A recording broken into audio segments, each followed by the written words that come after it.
네, 추석 연휴 전 대대적인 인적 쇄신을 단행한 대통령실, 오늘 전직원 조회를 열었습니다. 새 비대위를 출범시킨 국민의힘은 가처분 신청 신문 운명의 한 주를 맞았고, 민주당은 이재명 대표의 기소와 수사로 혼란스럽습니다. 자, 연휴 끝난 정치권 표정 나이트 포커스에서 다뤄보겠습니다. 이종훈 정치평론가, 최진봉 성공회대 교수 두 분과 함께하겠습니다. 어서 오십시오. 안녕하세요. 안녕하세요. 예, 안녕하십니까. 모두가 연휴 끝나고 다시 일상으로 돌아왔습니다. 윤석열 대통령 연휴 내내 민심을 좀 청취를 했을 텐데요. 자, 오늘은 자립을 준비하는 청년들하고 만났습니다. 연휴 이전에도 약자 복지를 강조하는 행보를 했었는데 오늘도 비슷한 행보를 이어갔어요? 그렇죠. 아무래도 이제 민생 부분을 좀 더 강조하려고 하는 것 같아요. 윤석열 대통령 같은 경우에는 여러 가지 이제 본인 주변 관련된 뭐 김건희 여사를 포함해 주변 관련된 인사 문제 이런 문제가 논란이 많았잖아요. 그런 부분들을 이제 민생을 챙기면서 넘어가 보겠다 이런 의도로 보여지거든요. 왜냐하면 지금까지 대통령이 취임하고 나서 민생 문제나 정책, 그다음에 물가 이런 문제가 전혀 부각이 안 돼요. 왜냐하면 내부의 인사 문제, 대통령실의 인사 문제, 측근 인사, 비리 이런 게 막 나오다 보니까 결국은 본인이 하는 정책은 전혀 이 빛을 못 보는 상황이 됐거든요. 네. 윤석열 대통령 입장에서는 이 국면 전환을 하려는 시도를 한다고 저는 봅니다. 지지율이 이렇게 정치 상황이 있는 것도 결국은 윤석열 정부 출범 이후에 눈에 띄게 국민들이 체감할 수 있을 만큼의 정책적 변화 또는 어떤 새로운 어떤 시도 이런 부분들이 전혀 체감적으로 느껴지지 않고 네. 있거든요. 요즘 특히 경기도 어려운 상황에서 그런 부분들에 집중하면서 이제는 정책적인 부분들이 프레임을 주도하는 그런 양상으로 바꾸기 위한 전략적 선택이 아니겠나 이런 생각이 듭니다. 네, 전략적 선택이다 이렇게 얘기하셨는데 추석 직전까지 사실 실무진 그 중심으로 해서 대대적인 인적 개편이 있지 않았습니까? 오늘 그 전 직원, 이 개편된 인원으로 처음으로 이제 전 직원 조회가 비서실장 주재로 열렸다고 하는데 뭐 기강 잡기다 이런 얘기도 나오는데 어쨌든 김대기 실장의 장악력이 커졌다 이런 분석도 나와요. 네, 결과적으로 그렇게 됐죠. 그러니까 실무자들만 사실은 대거 교체를 하고, 그러니까 비서실장 그 다음에 수석급에서는 뭐 거의 변동이 없는 그런 상황 아니겠습니까? 네.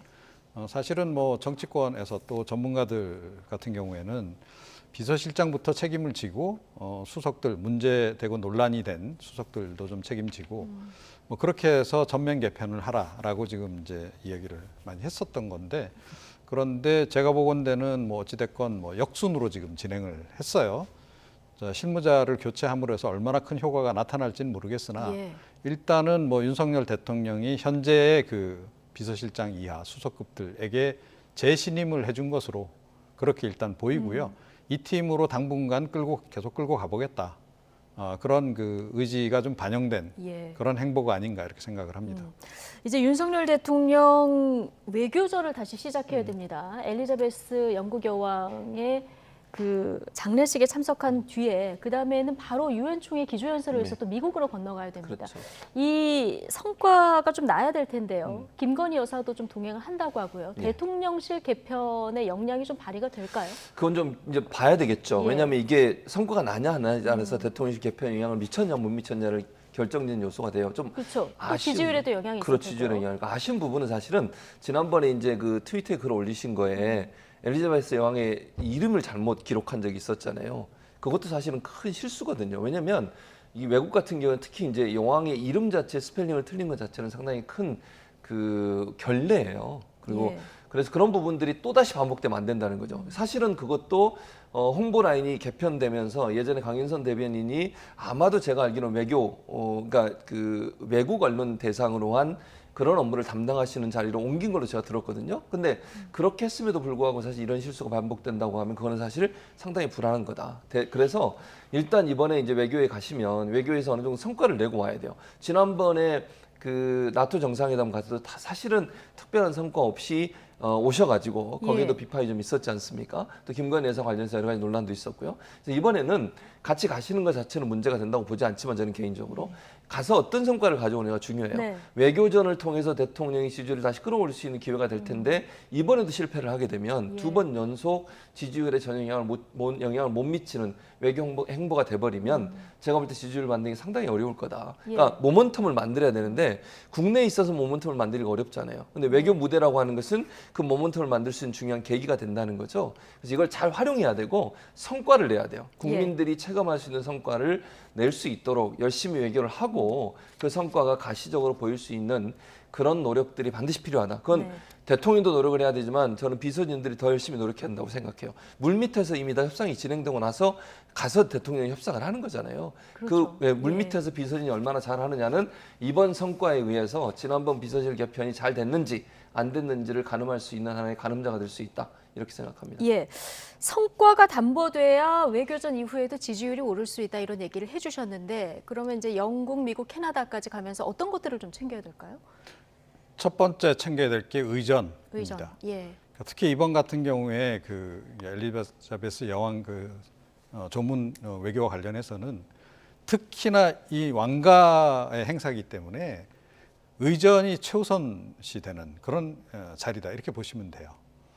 그래서 의전을 잘해야 되는데 예. 그동안의 의전상 실수가 꽤 있었다는 거죠. 특히 여사 의전의 문제가 많지 않았습니까? 그러니까 뭐 예를 들어 장신구 논란 이런 것도 따지고 보면 다 여사 의전에 해당하는 거예요. 예. 그거를 어떻게든 관리를 잘했어야 되는데 관리를 못했기 때문에 논란이 다 유발이 됐던 건데 이번에도 사실은 국민들이 상당히 불안한 마음을 가지고 보고 있어요.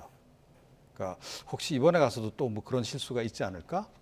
그러니까 실제로 지금 이번에 가셔서 뭐 어떤 외교 행보를 하는가 보다는 대통령의 행보보다는 오히려 김건희 여사가 뭐 어떤 의상을 입을 것이고 어떤 장신구를 또 하실 것이고 이런 거에 사실은 더 관심이 많다는 거예요. 그러니까 이게 정상적인 상황은 아니죠. 예. 그래서 그러니까 첫 번째가 의전이고. 그렇죠. 그래서 더 국민들이 눈여겨보고 있기 때문에 그 의전, 특히 여사 의전을 굉장히 신경을 많이 써야 될 거다. 네. 좀 이렇게 생각을 하고요. 예. 근데 사실 따지고 보면 중요한 것은 외교 내용이죠. 네, 그렇습니다. 그래서 이번 같은 경우에 뭐 가장 어떻게 눈여겨봐야 될 대목은 역시 이제 윤석열 대통령이 대통령 되고 나서 첫 유엔 데뷔 네. 무대라는 거죠. 그래서 유엔 기조연설 때 어떤 메시지를 내놓느냐, 예. 어떤 비전을 내놓느냐, 이게 아마 상당히 또 향후에도 논란이 될 수 있고 또 관심이 대상이 될 가능성이 크다 예. 이렇게 생각합니다. 좀 지켜봐야 될 대목이고요.